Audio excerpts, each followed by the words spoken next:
Boxing.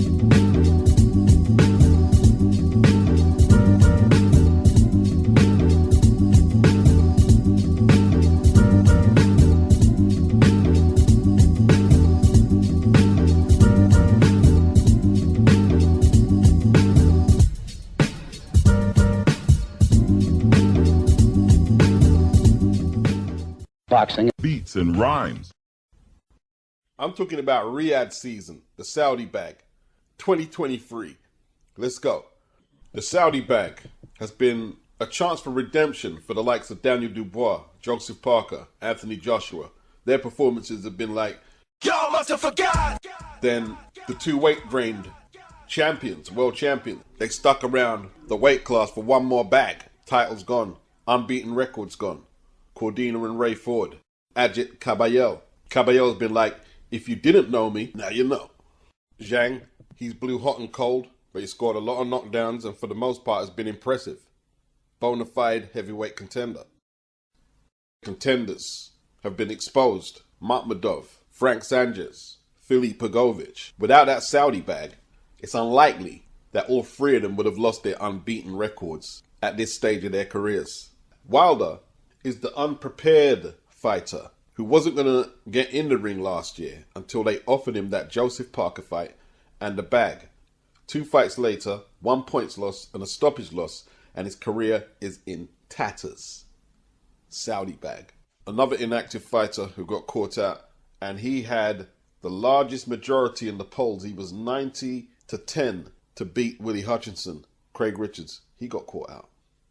You know, between 2022 to the end of 23, we heard Tyson Fury saying a lot of stuff that he was going to fight the Central Area champion Chris Healy because he's never won that belt before. Tyson Fury was saying he was going to fight Jai Opetaia.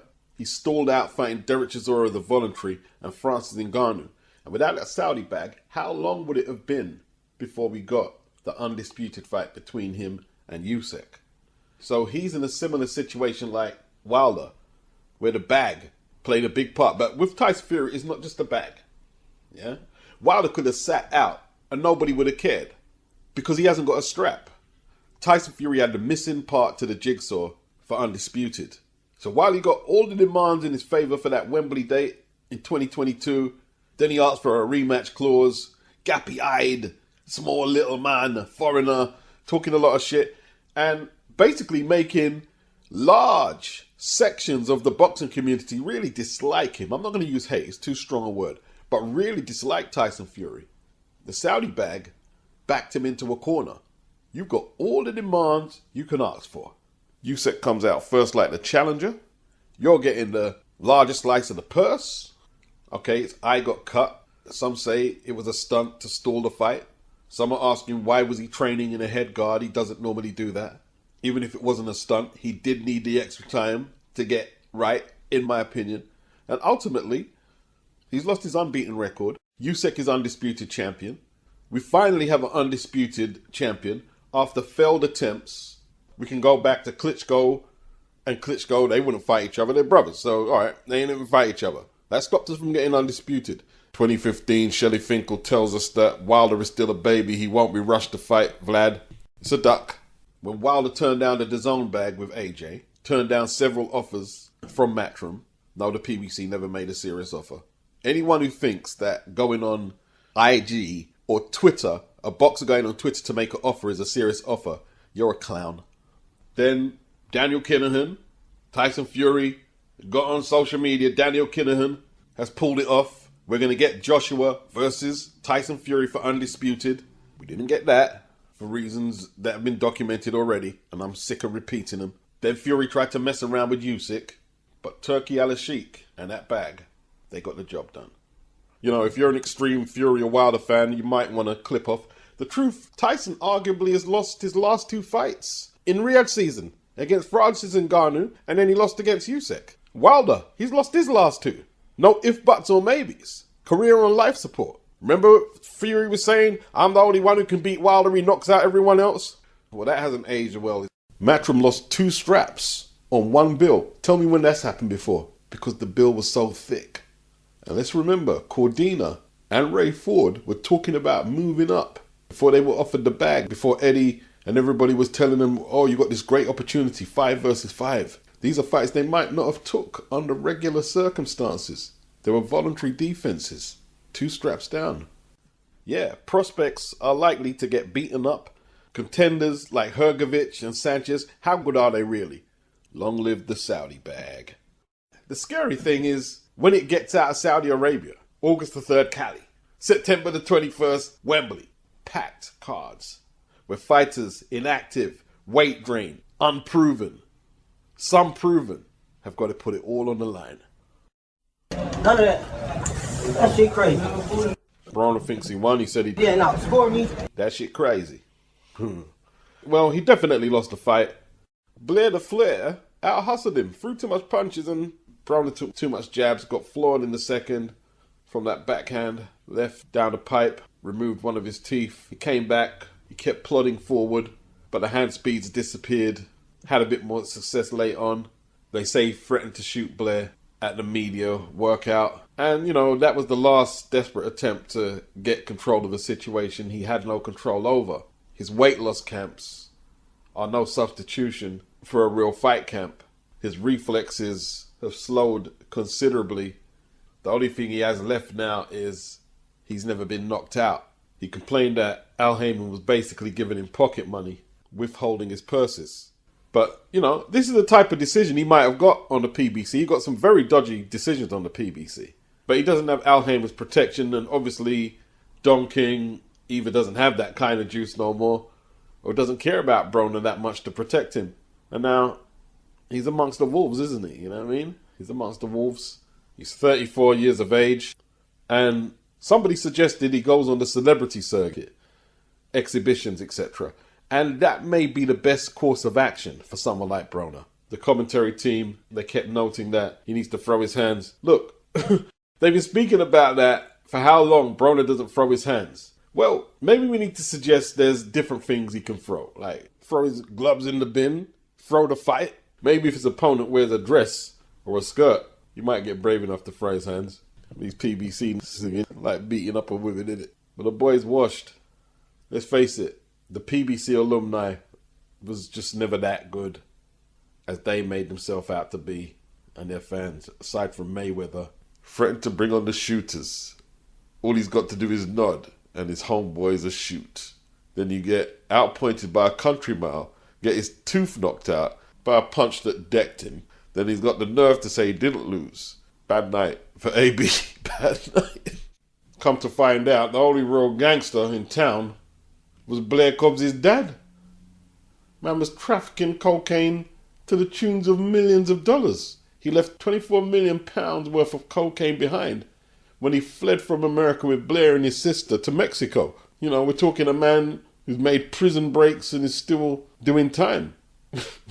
What was Broner's old man doing? Combing his hair. Come on, man. Michael Hunter in a heavyweight fight on the undercard outpointed Cassius CHANEY. I mean, Blair Cobbs, he's a crazy dude. Adrian Broner is like a fake thug. Used to be a good fighter. Michael Hunter just fell off after Matchroom released him in 2020. Cassius CHANEY has a good statistical looking record. He really messed up Trevor Brown bad in the last fight. But Cassius CHANEY was absolutely dreadful. And Hunter just outworked him. Cassius CHANEY looked like he needed counseling. He threw so little punches. Go throw a few shots at Cassius CHANEY. You must hate boxing fans to box like that. You must hate boxing and boxing fans. And if they named you after the great Cassius Clay, it's time to go to Depot and get that shit changed. ASAP. Boxing beats and rhymes. What you've seen from Daniel Dubois last night and what we saw from Joshua last time out here in Saudi, what do you think of that matchup? What I saw of Dubois last night is a continuation of a man finding himself, what I saw against Miller. Look, let's be straight here. Dubois always had ability. He was strong. He knew how to fight. He had good people around him. When he came up short in 2 fights against Joyce, and then Guzik was a little controversy, but at the end of the day, he came up short because he, from the mental side of it, wasn't able to get over the hump. It wasn't physical. It was just that mentally, he hadn't found himself yet. He hadn't put together the whole package. I said it before the fight. He reminds me in the best way of a Buster Douglas, who I have nothing but admiration for. Buster Douglas was always a good heavyweight. Oh, my goodness. He was big. He was strong. He could fight inside. He could fight outside. He could counterpunch. He had everything. But he didn't always have the belief in himself, the resolve. And against Tony Tucker, he would come up short. Not because of talent. And then one night against some guy named Mike Tyson. Yeah. He said, damn it. Tonight, I am not going to beat myself. Boy, Teddy love him some Buster Douglas because he beat up Mike. And one person that Teddy Atlas hates is Mike Tyson. Buster, what it is right now? Buster, son of Bill Dynamite Douglas, middleweight and light heavyweight fringe contender, and what you would call a value for money fighter. The type of fighter that no promoter turned away from the bill. They always said that Buster had the talent. And his dad had talent, don't get it wrong. He just fought in an era where the killers came out at night. If you're fighting on the Philly circuit, 2 fights against Benny Briscoe, you're fighting the likes of Matthew Saad, Muhammad, Galindez, you're going to lose and you're probably going to get knocked out as well. I don't care how good you are. His dad was a very good fighter. And they always said that Buster had the talent, but he didn't have his old man's desire and heart. That was always the narrative. You got to know what to look for. Like, Buster fought in a different era of American boxing from Deontay Wilder. And Buster had bad losses. Mike the Giant White, he lost to David Bay. I mean, David Bay went on to become a world title contender and has some very good wins on his record. He challenged Tony Tucker for that vacant IBF belt in the unification tournament. Tucker was 33-0. Crunk, heavyweight, about 6'5", full of muscle, a whole load of knockouts, and actually gave Mike his hardest fight in that unification tournament. You could see the skills. He could fight inside, outside, was giving Tucker all types of issues. He ran out of gas, and Tucker stopped him in the 10th. Buster put on a 6-fight winning run before he fought Mike Tyson, right? And what you got to look at is the last 3. Mike Williams, 16-1. His only loss was to Tim Witherspoon, former 2-time heavyweight champion of the world. That was his only loss. Williams apparently was giving Mike Tyson fits in the gym. Yeah? Williams' shredded physique, signed to Bill Caton. And, you know, a lot of people are thinking, who observed his sparring sessions, not just with Mike, but with all the other top heavyweights, that, yeah, let's see what he can do. And I remember watching that fight on ITV, and Buster Douglas's jab, he floored Williams about 3 times with a jab. It's the jab that's been doing the job of Buster Douglas. Then finished him off in the later rounds. And I'm looking, I said, I didn't realize his jab was that good. This guy had a serious jab. It's not the jab, it's the timing. It's all in the timing. Then the next 2 fights were on Mike Tyson undercards, when Tyson beat Carl the Truth Williams and Frank Bruno. Buster beat Trevor Burbeck and Oliver McCall, both on points. McCall went on to become heavyweight champion, knocking out Lennox Lewis. Yeah, I know some of you are going to say Trevor Burbeck, blah, blah, blah, blah, blah, blah. No, Trevor Burbeck was actually a former world champion and a very good fighter. That's the facts. Burbeck was a grizzled veteran of the sport. Very good fighter. If you're going to look at old school boxing and you haven't got the constitution to understand that these are some dangerous fighters, even if they got losses on their records, then don't even bother. You won't learn a thing. And he outboxed Oliver McCall. And I always remember he looked pretty good against McCall, but it wasn't exhilarating. And he was overshadowed by Mike, who knocked out Carl the Truth Williams in 1 and took Bruno out in 5, although it wasn't Mike's best performance, and was probably an indicator of what was to come, considering Buster was about to fight Mike next. Although Buster didn't know this, and neither did we. Buster Douglas got his shot against Tyson, 42-1 underdog. You'll never see odds like again. You had the controversial count in round 8, where perhaps Douglas was on the canvas for longer than 10, but it wasn't a stitch-up, it wasn't a robbery, it was a mistimed count by the referee. Douglas deserved his win. Stopped Mike in the 10th. Basically a tune-up for Mike before he had this big money fight with Evander Holyfield. Buster spoiled the party. Boxing. Beats and rhymes. Boxing. Beats and rhymes.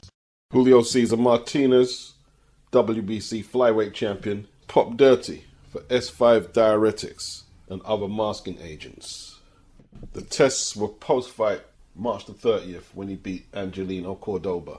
When I heard this, I was like, I know he tested positive. I've done the research. Yeah, he tested positive for clenbuterol in 2019, but he was the benefactor of the Canelo effect when they changed the violation when Canelo, Francisco Vargas, and a few other Mexican fighters were testing positive for clenbuterol, claiming contaminated meat. So they cleared him in 2019, saying the trace amounts were so small they won't charge him. Ray Vargas also got popped around that time, another Mexican fighter. Ray was cleared also, just like a free-for-all basically. They had to sign to the CBP and take educational and dietary advice. That was the consequence of their violation. So no surprise here. I've never trusted the geezer, after he beat Charlie Edwards, and he's got this suspect aura about him. Ben Shalom and Clarissa Shields were in Newcastle, the Utilita Arena, as Savannah Marshall made her MMA debut for the PFL in what was a very exciting fight that ended inside the distance. Like, Savannah said she's only been doing it for 9 months, and it kind of showed because she landed a lot of punches, but she didn't have much experience on how to deal with the takedowns. And Mirella Vargas, her opponent, landed a whole load of kicks too. A very animated crowd watched on as Savannah pounded her into submission eventually though. Clarissa Shields and Savannah went back and forth after. Where are they going to fight though? Are they going to fight on the PFL MMA, or are they going to fight on Sky, on a boxer card? Still not too clear. And with that, I'm gone, ghost, peace, sayonara.